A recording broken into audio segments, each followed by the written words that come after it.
Matt, thank you.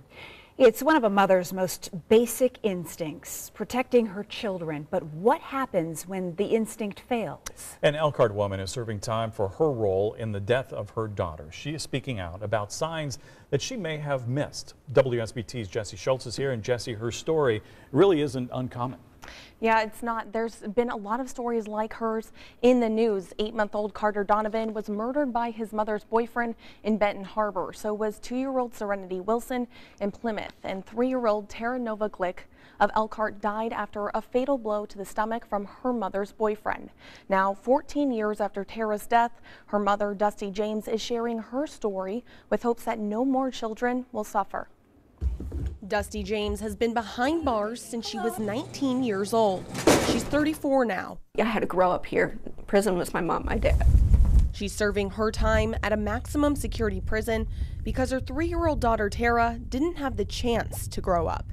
She would do anything in a minute. Like, she was such a bright kid. That brightness faded to black in 2004. James's boyfriend Chad Strong was convicted of killing Tara while James was at work. I was arrested for neglect resulting in death, and I got 55 years.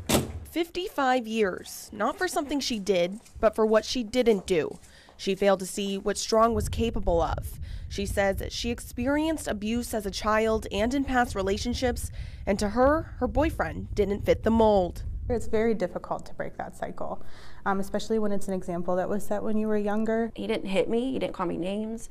You know, he was nice to the kids, and I thought, wow, he's going to be a different guy, you know. That isn't uncommon. Because there's no physical abuse happening, they believe it's a safe, strong relationship. We tend to kind of dismiss negative things are happening. James says looking back, there were things she dismissed. I was at work, and when I came back, she had got a black eye, and he said that they were out there playing ball, and the ball had hit her in the eye. So I did believe it. For the past 19 years, Barbara Vernon has been serving her time as an advocate for abused children, working in the middle of it all at Child and Protective Services in Elkhart. She remembers James's case. Everyone in the public was just confused of how could a parent, how could a mother allow that to happen to her child. But she says it happens all of the time. It all goes to the perpetrator, the abuser, manipulating the situation, telling a tale that could be believable to someone who doesn't want to see anything else. It's about noticing the little things. James says Tara and her 1-year-old son started acting differently around Strong. They seemed uneasy. I guess at the time I just thought that they were just going through their stages as growing up. I didn't really pay attention when I should have. Vernon says abuse can come in all forms.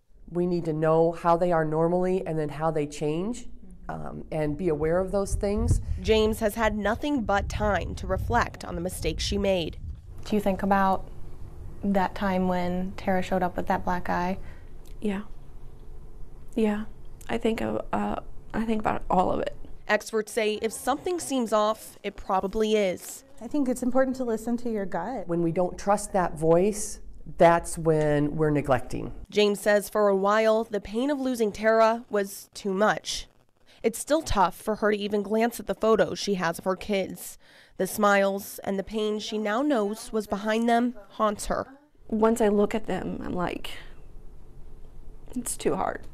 It's too late for Tara. It is, and it always is a failure for the system, for the family, that we failed that child somehow. But James hopes it's not too late for others. I want people to open up their eyes and be like, you know what? I'm going to leave him today, or I'm going to leave her today, you know, because I feel like there's a red flag, and to save their child. That's what I want. There are many places you could go if you feel like you're in an abusive relationship or your children may be unsafe. I've posted those community resources on our website. Dusty James is hoping to get a plea modification after she serves this next year, but right now the earliest she could be released from prison is 2030.